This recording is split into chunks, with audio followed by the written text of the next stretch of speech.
ये शहर नहीं महফিল है। চলো আজ তোমাদের একদিনে দিল্লি দর্শন করাবো, যার মধ্যে থাকবে বিড়লা মন্দির, বিখ্যাত ইন্ডিয়া গেট, রাষ্ট্রপতি ভবন, ইন্দিরা গান্ধী মেমোরিয়াল মিউজিয়াম এবং কুতুব মিনার, আরো অনেক কিছু। গুড মর্নিং, সবাই খুব ভালো আছো তো? So welcome to my channel Rupmoni world. আজকে আমার দিল্লিতে last day and it is third day in Delhi. আজকে আমরা কম খরচে দিল্লি দর্শন করব। দিল্লির লোকাল সাইট সিন একদিনের মধ্যে কম খরচে ভলভো বাসের সাহায্যে করব। কিভাবে করছি, কোন বাসে করছি, কত খরচা পড়ছে, সব তোমাদের সাথে শেয়ার করব। তাই কিন্তু থাকতে হবে। এই ভালো ভালো ইনফরমেশন গুলো পাওয়ার জন্য আমাদের সাথে থাকতে হবে, আমাদের চ্যানেলের সাথে থাকতে হবে। যদি আমার ভিডিওগুলো তোমাদের ভালো লেগে থাকে অবশ্যই লাইক করো, তোমাদের মূল্যবান কমেন্টস ভিডিওতে দিও, আর আমাদের চ্যানেলটাকে সাবস্ক্রাইব করে দিও, because your subscription is our motivation. চান টান করে দেখতেই পাচ্ছ রেডি হয়ে গেছি এবং রূপম রেডি হচ্ছে। সো মোটামুটি 9টা থেকে 9:30টার মধ্যে আমরা বেরিয়ে পড়বো আজকে দিল্লির লোকাল সাইট সিনের উদ্দেশ্যে। Today our last tour of Delhi. আমরা আজকে এখান থেকে চেক আউট করে বেরিয়ে বাসে আমরা মানালি রওনা দেবো। লাগেজপত্র গুছিয়ে নিয়ে আমরা হোটেল থেকে চেক আউট করে নিলাম এবং তারপরেই হোটেলের ঠিক অপোজিটেই আমাদের জন্য বাস ওয়েট করছিল।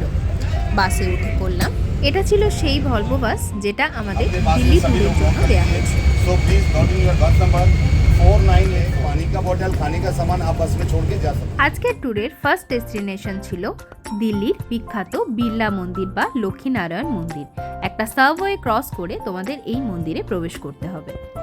এই লক্ষ্মীনারায়ণ মন্দির দিল্লির একটি বিখ্যাত হিন্দু মন্দির। মন্দিরের প্রধান দেবতা হলেন লক্ষ্মীনারায়ণ অর্থাৎ বিষ্ণু এবং তার স্ত্রী লক্ষ্মী। মহাত্মা গান্ধী মন্দিরটি উদ্বোধন করেছিলেন। এই মন্দিরে একই সাথে শিব, গণেশ, হনুমান এবং বুদ্ধকে উৎসর্গ করেও ছোট ছোট মন্দির আছে। মন্দির দর্শন করার পর মন্দিরের সামনাসামনি যে খাবার দোকানগুলো আছে সেখান থেকেই আমরা টুকটাক ব্রেকফাস্ট সেরে নিলাম। এই লক্ষ্মীনারায়ণ মন্দিরে ফোন বা জুতো কিন্তু অ্যালাউড নয়। এদের কাউন্টার আছে, সেখানে শুজ এবং ফোন তোমাকে রেখে যেতে হবে। देखने के लिए president house, parliament house, Rashtrapati Bhavan, संसद भवन। এরপরে আমাদের বাস এগিয়ে চলল রাষ্ট্রপতি ভবন, ভারতের রাষ্ট্রপতি সরকারি বাসভবন দেখার উদ্দেশ্যে, যেটি ভারতের রাজধানী নতুন দিল্লিতে অবস্থিত।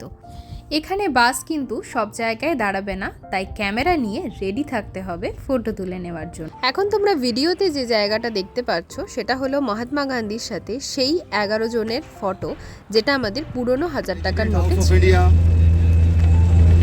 राष्ट्रपति भवन, हमारे देश की राष्ट्रपति जी का घर, PMO, coming on your list, PMO, हमारे देश के प्राइम मिनिस्टर, ये मोदी जी का ऑफिस है,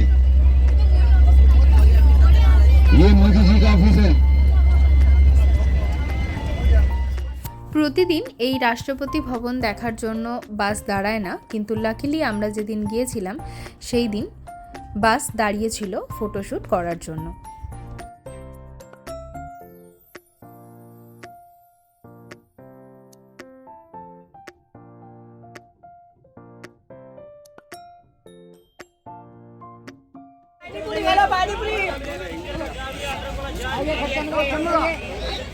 ঠিক আছিস?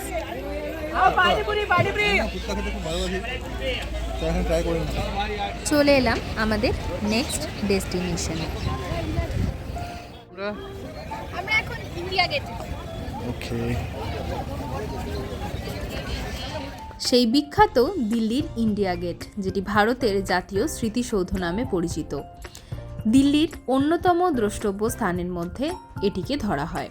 ভারতীয় সেনা জওয়ানদের স্মৃতি রক্ষার্থে এই স্মৃতিসৌধটি নির্মিত হয়। এটি লাল এবং সাদা বেলে পাথর ও গ্রানাইট পাথরে তৈরি। নয়াদিল্লির কেন্দ্রে দাঁড়িয়ে আছে এই 42 মিটার উঁচু ইন্ডিয়া গেট। 70,000 ভারতীয় সৈন্যদের স্মরণ করে, যারা প্রথম বিশ্বযুদ্ধের সময় ব্রিটিশ সেনাবাহিনীর জন্য লড়াই করে জীবন হারিয়েছিল, তাদের নাম খোদাই করা আছে এই ইন্ডিয়া গেটের পাথরে। এখানে সাবওয়ের মাধ্যমে তোমরা ইন্ডিয়া গেটের অপোজিট সাইডে চলে যেতে পারবে। আরেকটা কথা তোমাদের বলে দিই, এই ইন্ডিয়া গেটে তোমরা অনেক ফটোগ্রাফার পাবে এবং স্পেশালি কান পরিষ্কার করে দেবে বলেও এমন অনেক লোক পাবে। অবশ্যই তাদের পাল্লায় কিন্তু পড়বে না, বিকজ সেখান থেকে কিন্তু তোমাদের लाल बहादुर शास्त्री जी का बंगला। और नेक्स्ट प्लेस अभी हम लोग जा रहे हैं देखने के लिए इंदिरा गांधी मेमोरियल म्यूजियम। इसी बंगले में उनको शूट किया था, गोली मारी थी, उन्हीं की दो बॉडीगार्ड। চলে এলাম আমাদের পরবর্তী ডেস্টিনেশন ইন্দিরা গান্ধী মেমোরিয়াল। এটি ভারতের প্রথম এবং একমাত্র মহিলা প্রধানমন্ত্রী ইন্দিরা গান্ধীর স্মরণে প্রতিষ্ঠিত একটি জাদুঘর। এই ভবনে রাখা হয়েছে যেখানে তিনি তার প্রধানমন্ত্রীত্বের সময় তার পরিবারের সাথে থাকতেন এবং যেখানে তাকে হত্যা করা হয়েছিল।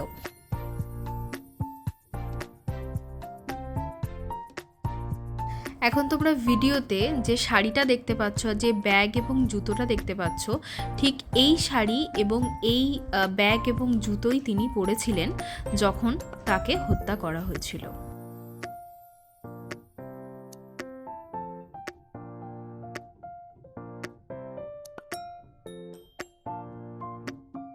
মিউজিয়াম থেকে বেরিয়ে লাঞ্চ টাইম হয়ে যাওয়ার জন্য বাস দাঁড়িয়েছিল একটা ধাবাতে, যেখান থেকে আমরা লাঞ্চটা সেরে নিয়েছিলাম। লাঞ্চের পর বাস দাঁড়িয়েছিল আইটিডিসি ইন্ডিয়ান টেক্সটাইল হ্যান্ডিক্রাফট সেন্টারে, যেখান থেকে তোমরা কিছু কেনাকাটিও করে নিতে পারো। চলে এলাম আমাদের নেক্সট ডেস্টিনেশন বিখ্যাত কুতুব মিনার। এই কুতুব মিনার নতুন দিল্লিতে অবস্থিত একটি স্তম্ভ বা মিনার, যা বিশ্বের সর্বোচ্চ ইট নির্মিত মিনার। দিল্লির প্রথম শাসক কুতুবউদ্দিন আইবকের আদেশে 1193 খ্রিস্টাব্দে কুতুব মিনারের নির্মাণ কাজ শুরু হয়, তবে 1386 খ্রিস্টাব্দে মিনারের ওপরের তলাগুলোর কাজ সম্পূর্ণ করেন ফিরোজ শাহ তুগলক। এটি একটি অন্যতম নিদর্শন। এই চত্বরটি ইউনেস্কো কর্তৃক বিশ্ব ঐতিহ্যবাহী স্থান হিসেবে তালিকাবদ্ধ হয়েছে এবং এটি দিল্লির অন্যতম জনপ্রিয় পর্যটন কেন্দ্র। এটি 2006 সালে সর্বোচ্চ পরিদর্শিত সৌধ, যেখানে পর্যটকের সংখ্যা ছিল প্রায় 38 লাখ, যেখানে তাজমহলে পর্যটকের সংখ্যা ছিল 25 লাখ।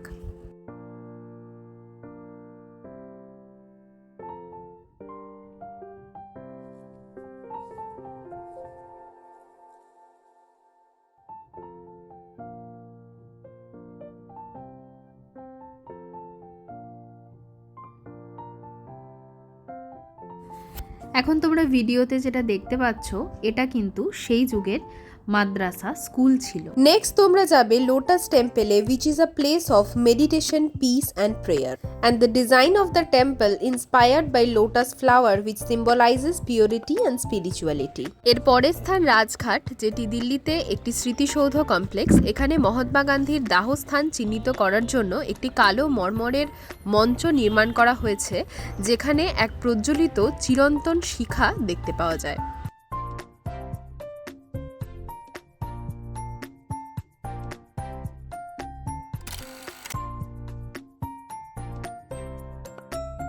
আমরা দিল্লি দর্শন শেষ করেছিলাম লালকেল্লা দিয়ে।